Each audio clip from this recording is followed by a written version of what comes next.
A very good afternoon, Zimbabwe, and welcome to Africa and Beyond, a television network. And we need to do a review of President Nelson Chamisa's last statement. He spoke about going back to the basics, and indeed, this message was going directly to Emmerson Mnangagwa and his government. He says there is no government that can ever prosper, succeed, or be functionally effective when the majority of the citizens are not in agreement with it. So it's very, very important to note that no matter what Emmerson will do, no matter what ZANU-PF is going to do, as long as the citizens are not on the same page with the government, it will never succeed. How do you get back to the basics? The basics of a government are simple. The government is there to equally distribute resources, to bring equality, to bring justice, to serve the people, not to serve government officials. Those are the basics. When you go back onto the drawing board and start to deal with those basics, you have people on your side. That is the reason why you are seeing each and every Zimbabwean seeking change right now. The government is not there to tax people. The government is there to make the people survive equally. Tax the rich, benefit the poor. That is how you equally distribute resources. But this government is now taxing the poor and benefiting the elites. Look at Wikinojivai. Never worked anywhere, never injected capital from anywhere. He simply registered a company for less than $200 or $300. And just because of the blessings from the president, he win tenders without following due procedures, and he makes millions out of it, and he delivers nothing. That is how he is becoming a millionaire. Who is funding those that lifestyle? It's me, it's you, who are paying tax to the government. Then they go around the world, shopping around the world, and they will be showing off to the people of Zimbabwe with imbinga kana kuti vari kuita mari. That is the biggest problem which we have.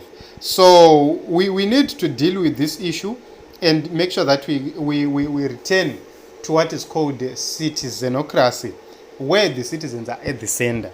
We have said a government is there to serve, not to profit here.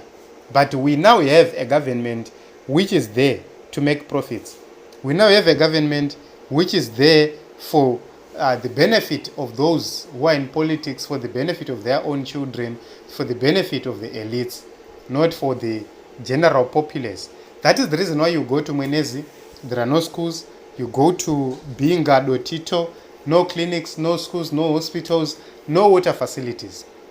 It's because the government has forgotten its primary role, which is to make sure that there is equal distribution of the resources. So I have said time without number, we must have an osmosis program in a government. We must have a movement from the region of higher concentration to the region of lower concentration, which means from the elites, those at the top, those mining and those utilizing the resources of our country, down to somebody who is in the village, down to somebody who is in Chendambwe. That is the concept. I believe Guti General Chiwenga spoke about that concept recently. And that is the reason why you are seeing him being the darling of ZANU-PF supporters, because he has spoken about that. Where government success, you look at the poorest men. This is the poorest men, this is the poorest community. What have we done to uplift this community? That is what makes a government relevant. When we feel that there is no need for us to have a government, because madiro ajojina. In Zimbabwe, you'd see that the people who struggle to raise money, do whatever they will be doing, and these people will be coming to collect taxes, toramari, funding their expensive lives elsewhere, buying properties elsewhere. Because remember, we have 16 million people if you take a dollar from each and every citizen, that is 16 million. So every day, if you take a dollar, that is 16 million every day from the people. And you imagine a situation where around 10 million of those people are losing $10 a day. How much are they going to raise for their own benefit?